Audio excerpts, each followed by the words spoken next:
കുറച്ച് ദിവസങ്ങൾക്ക് മുമ്പ് എനിക്ക് ഫേസ്ബുക്കിൽ ഒരു മെസ്സേജ് വന്നിരുന്നു.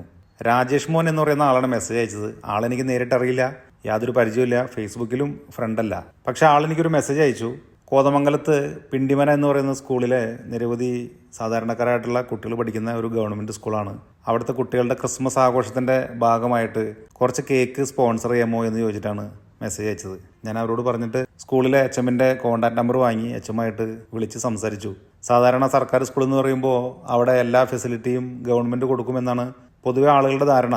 എന്നെ സംബന്ധിച്ച് സ്കൂളുകളൊക്കെ ആയിട്ട് ബന്ധപ്പെട്ട് നാട്ടിൽ പ്രവർത്തിച്ചിട്ടുള്ളതുകൊണ്ട് നമുക്കറിയാം സ്കൂളിലേക്ക് വരുന്ന സർക്കാരിൻ്റെ സംഭാവനകൾ എന്തൊക്കെയാണ്, സ്കൂളിൽ വരുന്ന കുട്ടികളുടെ അവസ്ഥകൾ എന്താണ്, അവിടെ ഒരു സെലിബ്രേഷൻ നടത്തണമെങ്കിൽ അതിന് വേണ്ടി വരുന്ന ഫണ്ട് എങ്ങനെയാണ്, അത് അവിടുത്തെ അധ്യാപകരൊക്കെ എങ്ങനെയാണ് മാനേജ് ചെയ്യുന്നത് എന്നുള്ള കാര്യങ്ങളൊക്കെ അറിയാവുന്നതുകൊണ്ട് വളരെ സന്തോഷത്തോടു കൂടി ആ ഒരു കാര്യം ഏറ്റെടുത്തു. കുട്ടികൾക്ക് വേണ്ടിയിട്ട് 10 ക്രിസ്മസ് കേക്ക് വാങ്ങിക്കൊടുക്കാനാണ് അവർ ആവശ്യപ്പെട്ടത്. ആ 10 ക്രിസ്മസ് കേക്കും വാങ്ങിക്കൊടുത്ത് കഴിഞ്ഞ ദിവസം അവർ ക്രിസ്മസ് സെലിബ്രേഷൻ നടത്തിയതിൻ്റെ വീഡിയോ HM എനിക്ക് അയച്ചു തന്നിട്ടുണ്ടായിരുന്നു. വളരെയധികം സന്തോഷം തോന്നി. ഞാൻ ഒരിക്കൽ പോലും കണ്ടിട്ടില്ലാത്ത, ഇനി ഒരിക്കൽ പോലും കാണാൻ സാധ്യതയില്ലാത്ത, ഞാൻ അറിയാത്ത കുറേ കുട്ടികളുടെ, കുറേ ആളുകളുടെ ക്രിസ്തുമസ് ആഘോഷത്തിൻ്റെ ഭാഗമാവാനായിട്ട് എനിക്ക് സാധിച്ചതിൽ വലിയ സന്തോഷമുണ്ട്. എൻ്റെ കുട്ടിക്കാലത്തൊക്കെ ക്രിസ്തുമസ് സമയത്ത് ഒരു കേക്കിൻ്റെ കഷ്ണം കിട്ടാൻ വേണ്ടിയിട്ട് ഒരിടെ ആഗ്രഹിക്കുകയും കൊതിക്കുകയും ചെയ്തിട്ടുണ്ട്. കൂട്ടുകാരുടെ ആരുടെയും വീട്ടിൽ നിന്നൊക്കെ ക്രിസ്തുമസ് ആകുമ്പോൾ നമ്മുടെ വീട്ടിലേക്ക് കേക്ക് കൊണ്ടുതരും. അതല്ലെങ്കിൽ ക്രിസ്തുമസിൻ്റെ തലേന്ന് ഡിസംബർ 24 രാത്രി ക്രിസ്തുമസ് കരോളിന് വേണ്ടിയിട്ട് പള്ളിയിൽ നിന്നൊരു വലിയ സംഘം ഇറങ്ങും. അതിൻ്റെ കൂട്ടത്തിൽ കൂടെ എല്ലാ വീടുകളിലും കയറിറങ്ങി വന്നു കഴിയുമ്പോൾ ചില വീടുകളിൽ നിന്ന് കേക്ക് കിട്ടും.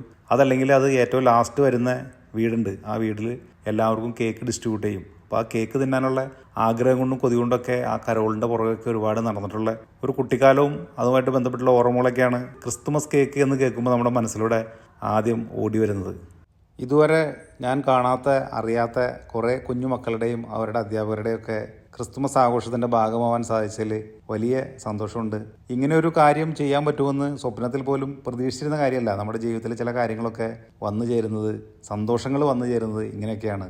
ചെറിയ ചെറിയ കാര്യങ്ങളാണെന്നുണ്ടെങ്കിലും അത് നൽകുന്ന സന്തോഷം വളരെ വലുതാണ്.